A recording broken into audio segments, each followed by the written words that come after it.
Presidente Lattuca, ieri un momento diciamo di comunicazione importante con la presenza del Movimento per la Sostenibilità Ambientale alla maggiore emittente nazionale che è la RAI. Ecco, voi siete stati presenti e avete detto la vostra sul no al rigassificatore, una sua considerazione.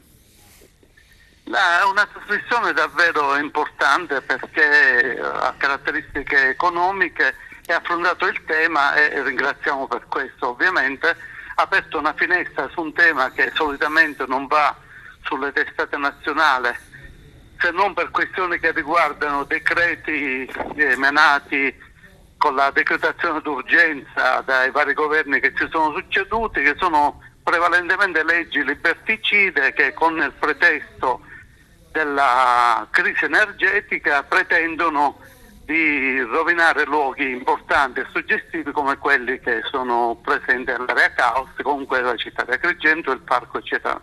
Quindi ringraziamo la sensibilità di queste giornaliste che si sono impegnate su questo tema e speriamo che possano continuare ad aiutarci in una difficilissima azione che è quella del movimento di contrastare i soliti noti che hanno interessi ben noti e avidità diffusa.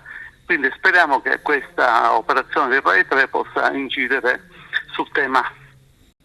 Sono emerse posizioni diverse all'interno dello studio televisivo, erano presenti diverse parti politiche.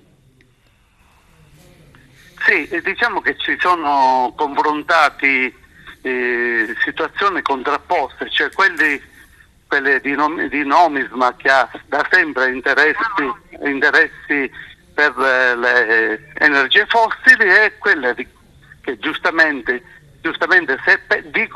sperano che si possano seguire le indicazioni dell'Unione Europea che prevede la decarbonizzazione entro il 2030, per cui mi sembra pleonastico segnalare che sono delle operazioni, una di retroguardia e una avanzatissima.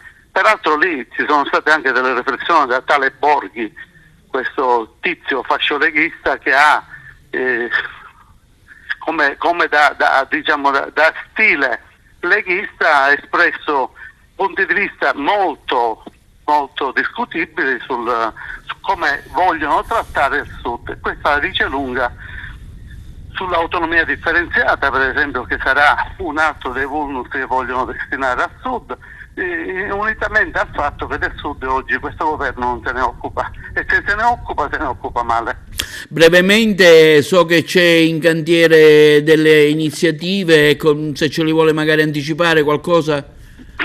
Noi stiamo predisponendo ricorso all'ultimo decreto emanato alla regione siciliana, che non voglio definire perché insomma si definisce da solo, con il quale l'assessore all'energia Di Mauro ha riservato a Nuova Energia Enel, una società fittizia, una società veicolo acquistata da Enel per fare il rigassificatore, e gli ha dato una proroga di 70 mesi a un impianto che non è mai iniziato. Quindi le proroghe di solito si danno quando si iniziano i processi. Questo rigassificatore non esiste, non c'è nessun cantiere, non è mai iniziato, però la regione siciliana dà una proroga di 70 mesi con l'utilizzo improprio di una lettera scritta di autorizzazione che dal sovrintendente Rinaldi, che noi stiamo stigmatizzando profondamente perché è un'interpretazione libera